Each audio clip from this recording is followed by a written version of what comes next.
हत्याकांड मामले में आज दिल्ली पुलिस आफ्ताब का नार्को टेस्ट करवा सकती है। आफ्ताब का नार्को टेस्ट दिल्ली के अंबेडकर अस्पताल में होगा। दिल्ली पुलिस नार्को टेस्ट की वीडियोग्राफी करवाएगी। यहां हम आपको बता दें कि आफ्ताब की रिमांड कल खत्म हो रही है और कोर्ट ने पुलिस को निर्देश दिया कि वह आफ्ताब की अगली पेशी में नार्को रिपोर्ट के साथ ही आए। उधर पुलिस को महरौली के जंगलों में अब तक 17 हड्डी के टुकड़े मिले हैं। इन सभी हड्डियों को डीएनए जांच के लिए भेजा गया है। तो देखिए, आज आफ्ताब का नार्को टेस्ट हो सकता है और दिल दहला देने वाले श्रद्धा हत्याकांड में कई अहम राज खुलेंगे। नार्को टेस्ट क्या होता है समझिए। आरोपी से सच उगलवाने के लिए ये टेस्ट किया जाता है। फॉरेंसिक एक्सपर्ट, डॉक्टर्स और मनोवैज्ञानिक इस टेस्ट को करते हैं। ट्रुथ ड्रग साइकोएक्टिव दवा इसमें आरोपी को दी जाती है। सोडियम पेंटोथल का इंजेक्शन इसका इस्तेमाल किया जाता है और ये भी बता दें कि पूरी तरह बेहोश आरोपी को नहीं किया जाता। इस नार्को टेस्ट में सचेत दिमाग सुस्त अवस्था में चलता रहता है, यानी कि लॉजिकल स्किल काम नहीं कर पाती, लेकिन फिर भी कई बार बेहोश अपराधी इंजेक्शन देने के बाद हो जाते हैं और पूछे जाते हैं इस टेस्ट में ऐसे सवाल जिसका जवाब फिर आरोपी देते हैं। नार्को टेस्ट से पहले शारीरिक परीक्षण भी होता है, यानी कि पहले टेस्ट होगा और उसके बाद फिर ये नार्को टेस्ट होता है। बीमार और ज़्यादा उम्र वालों का ये टेस्ट नहीं होता। दिमागी रूप से कमज़ोर आरोपी भी, इनका भी ये टेस्ट नहीं होता। सेहत, उम्र, जेंडर के आधार पर दवाई दी जाती है।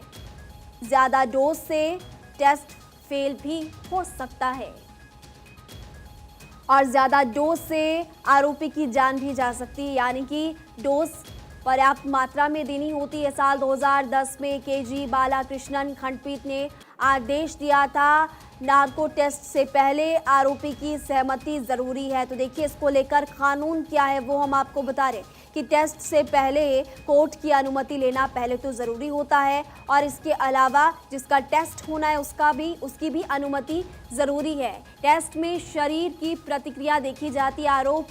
आरोपी को कंप्यूटर स्क्रीन के सामने फिर लेटाया जाता है।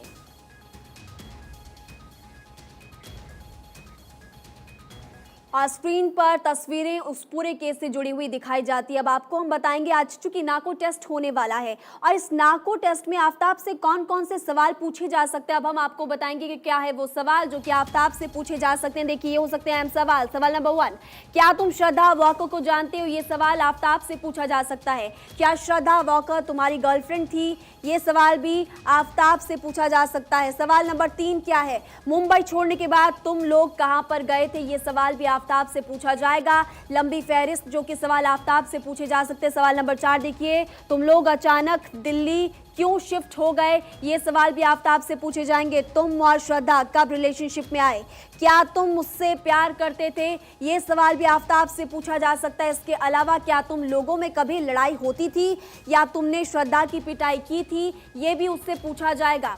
इसके अलावा और कौन कौन से सवाल? देखिए, तुमने श्रद्धा को आखिरी बार कब देखा था? ये सवाल भी आफ्ताब से पूछा जा सकता है।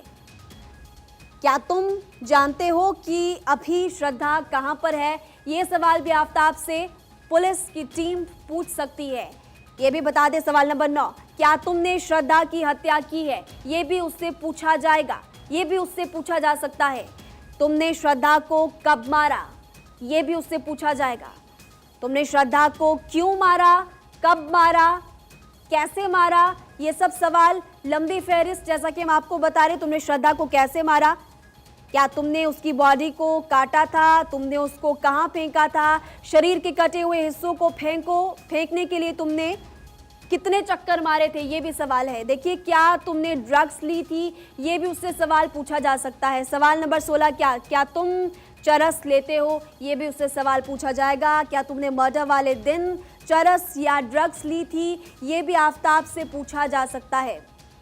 सवाल नंबर 18, क्या तुमने श्रद्धा की हत्या से पहले उसको नशीला पदार्थ दिया था?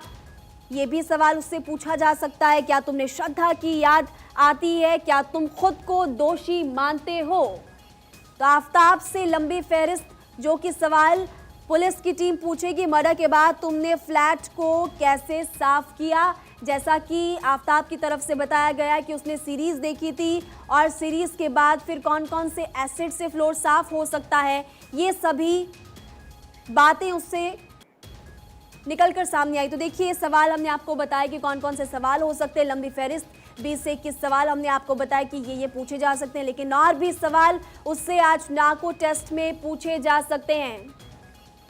संवाददाता आनंद कुमार इस खबर पर विस्तार से जानकारी देंगे। आनंद, आज अंबेडकर अस्पताल में आफताब का नाको टेस्ट होगा। सबसे पहले ये बताइए कितने बजे के करीब ये हो सकता है और आज कई राज खुल सकते हैं?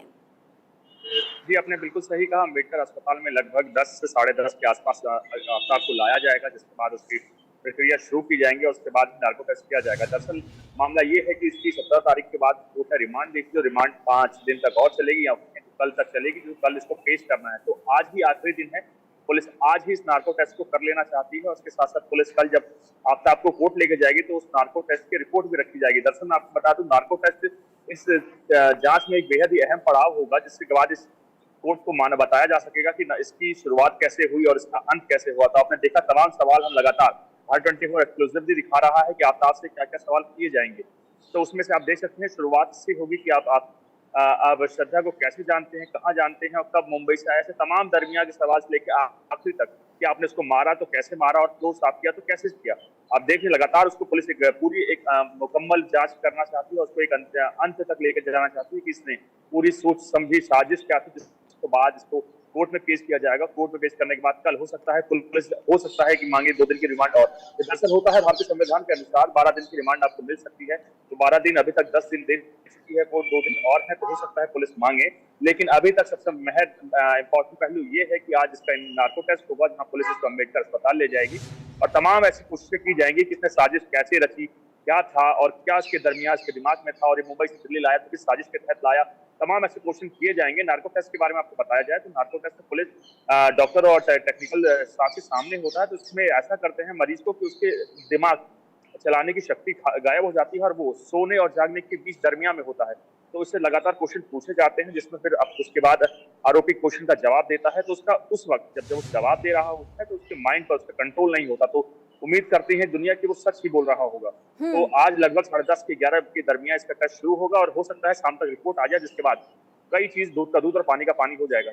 ठीक है, आपने जानकारी दी कि अब से कुछ ही देर में, यानी कि कुछ ही घंटों में ये टेस्ट होने वाला है। लेकिन देखिए, सबसे बड़ी बात ये है कि आरोपी बहुत ही ज़्यादा शातिर है, पुलिस को लगातार चकमा दे रहा है। जब इसने एक लड़की के 35 टुकड़े कर दिए और ठिकाने लगा दिया, सीरीज देखी, तो बहुत शातिर ये है।